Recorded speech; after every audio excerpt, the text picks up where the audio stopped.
In the previous lesson, you installed Local by FLYWhEEL and started your first practice WordPress website.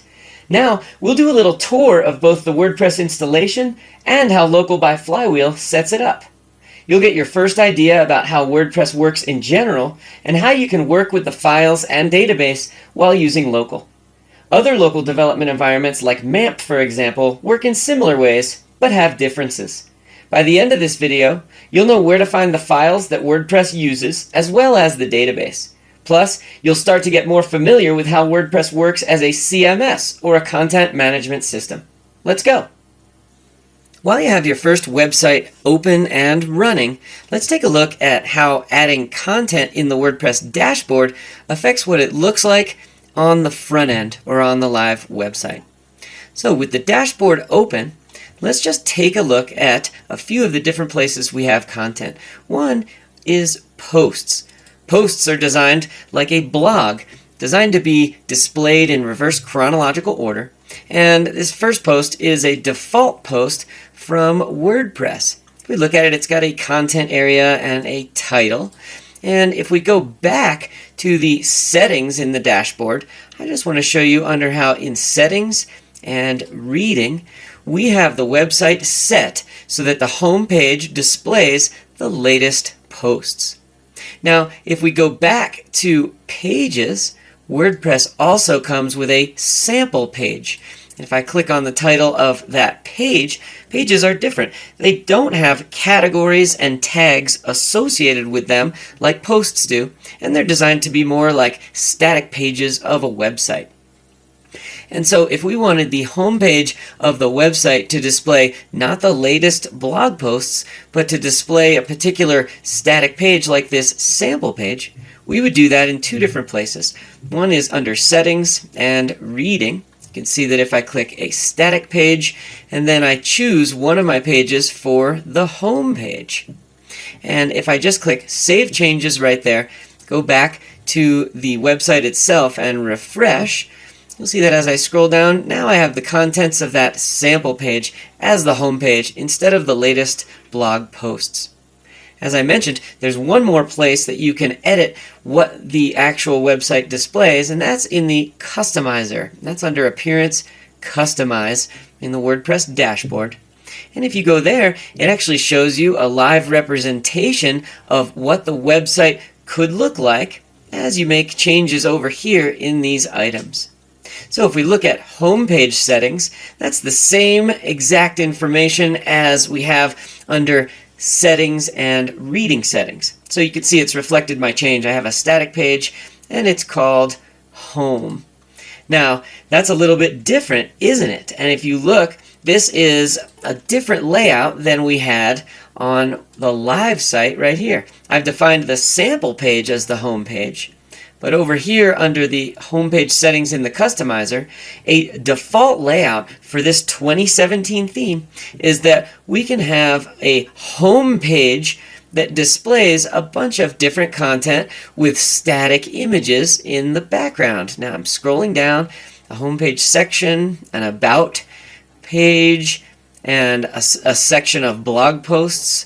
And you can see that this has a lot of sample content that wasn't there to begin with. Now, if I click under Homepage and I click Sample Page, that looks more like the website looks right now. That's the home page. And then the Posts page is a page called Blog. Now, let's leave it as the customizer is set up and click the Publish button. And now let's go back to the website and refresh that page. You can see that the 2017 theme allows you to use these homepage sections, which have these big wide hero images and some sections using page content inside of the website.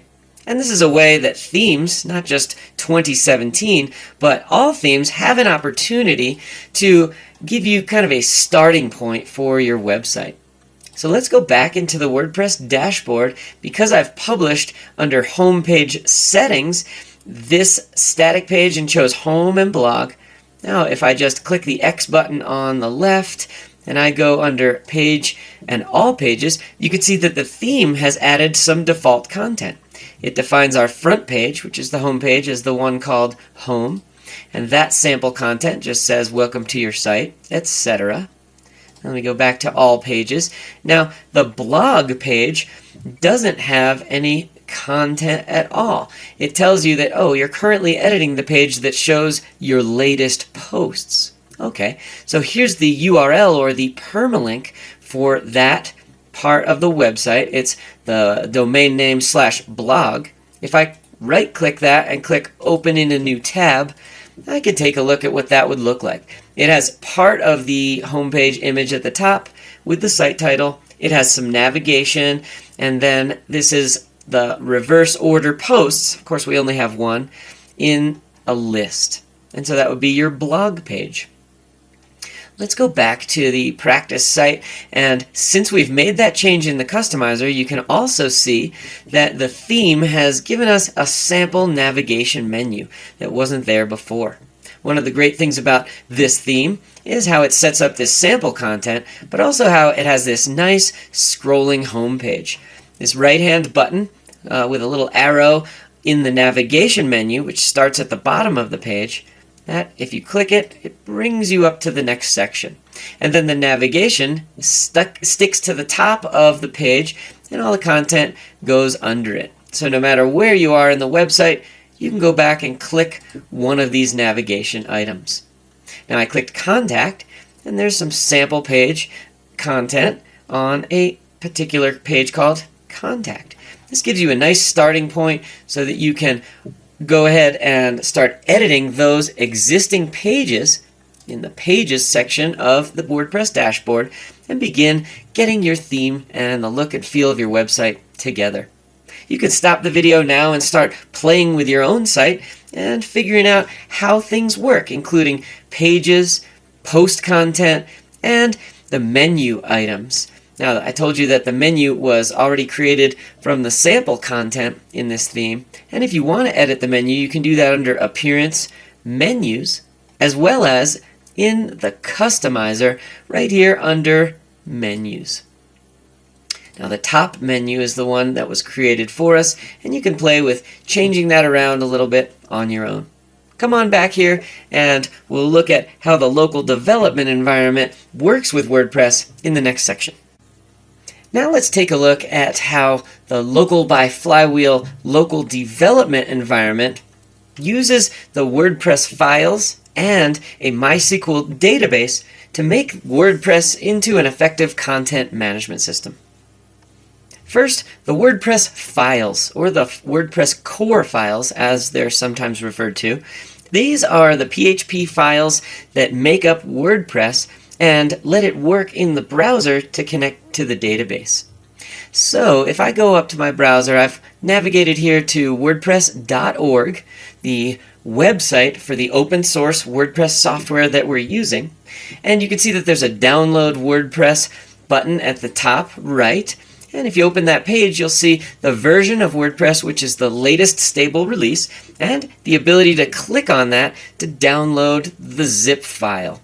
Now, if you remember, when we were in Local by FLYWhEEL, when we hit the plus button and added a new site, one of the messages we got across the bottom was downloading WordPress. Well, FLYWhEEL was downloading it from this very server on our behalf. It always gets the latest version of WordPress, and we don't have to then download these files because Local by FLYWhEEL does that for us. Now, on your own computer, if you look at Local by FLYWhEEL, remember when we were setting it up, we left the files in the default location. So right now, let's navigate on our computer to where those files are located for our practice site. If you remember, mine was called Practice Site 1. And now, whether you're on Windows or on a Mac, it'll be slightly different. On a Mac, you can use the Finder, but in Windows, I'll be using the File Explorer. Whether you're on Windows or a Mac, the files are located in a similar location. I'm using File Explorer in Windows to navigate to the main hard drive on my computer, and then under Users, and then my own username, I go down to a folder called Local Sites. That was created by Local by FLYWhEEL, and you can see the various folders associated with my local websites. Here's practice site 1, and then there's a folder called app for application, and then the public folder is where the actual WordPress core files are located. These are all the core files that you would download if you went to wordpress.org and downloaded the file structure itself. And we're going to be installing WordPress manually at a later time in the course. But if I go back to the File Explorer and look at this set of 19 or 20 files, there's one particular one that we use to connect WordPress itself to the database. Now, from wordpress.org, the default comes with a file called wp-config-sample, and if you do install WordPress manually, you're meant to rename or copy this file and rename it wp-config.php. You can see that it's showing in my Windows or File Explorer that it's a PHP file. And so that file is already configured to connect to the database in Local by FLYWHEEL. We'll be looking at the wp-config file in pretty good detail later on. But that's where the files are located. And now let's take a look back into Local by FLYWHEEL and look at where the database is located. Local by FLYWHEEL comes with a database utility called adminer, and it will install it the first time you click adminer. But if you connect the adminer software, it opens up a database browser and editor in your browser, whether it's Firefox or Chrome or Safari on the Mac. If you look, you can see that it's opened up the database associated with my website. And so what I have here are the different tables inside of the database. And if I look at, say, let's look at the users table, if I click that table heading, and then I go up and I hit the select data button, you can see that there is one user created in WordPress, and there's my username, and of course my password, it is hashed or it's encrypted so that it works properly with the WordPress file structure. And there's one more table that I'd like to show you with some of the data that is in the database in WordPress, and that's the WP options table. If I select that table and then click select data, you can see that there's actually quite a bit of data in the WP options table. And each of these rows is something that's defined by WordPress. But as you can see, it's not stored inside of the actual file structure in WordPress. It's stored separately in the database. And that's what makes WordPress a content management system with a database holding all of the content and all of the options. None of the pages you create in WordPress while you're creating websites are stored as new pages in the files. They're stored in the database, and then WordPress puts it together as a website directly from the server to the user's browser. And so in WP options, the first two rows are called the site URL and the home rows. You can see that's where the URL is, or the web address is, for your website. So that's a small tour of the database and the file structure in WordPress. Let me show you just one more thing. I'm going to go back to the File Explorer in Windows and show you in one of the folders, the WP content folder. This is where you would store any themes that you have installed in WordPress. And there's 3 currently that come as default themes, 2016, 2017, and 2015. If I go back, there's also the plugins folder. There's no plugins installed right now as a default plugin in my installation. And then the uploads folder.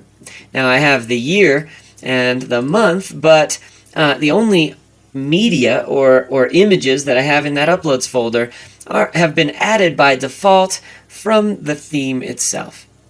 And so I showed you that to show you that inside of the WordPress file structure, the only thing that's going to change in this file structure is when you upload themes or plugins or media content into the media library, and those are in the WP content folder. All these other files never change and shouldn't change in terms of your WordPress installation. We'll get into more detail about playing with our WordPress site and how to add content and change content just using the WordPress dashboard. But for now, that gives you an idea of where the files are stored and how you manage the database using this particular local development environment, Local by FLYWhEEL. In this lesson, we took a tour of how WordPress works as a content management system and also how to access the underlying file structure and the database using Local by FLYWhEEL. In the next video, I'll show you how I would install WordPress manually using Local by FLYWhEEL. Let's go!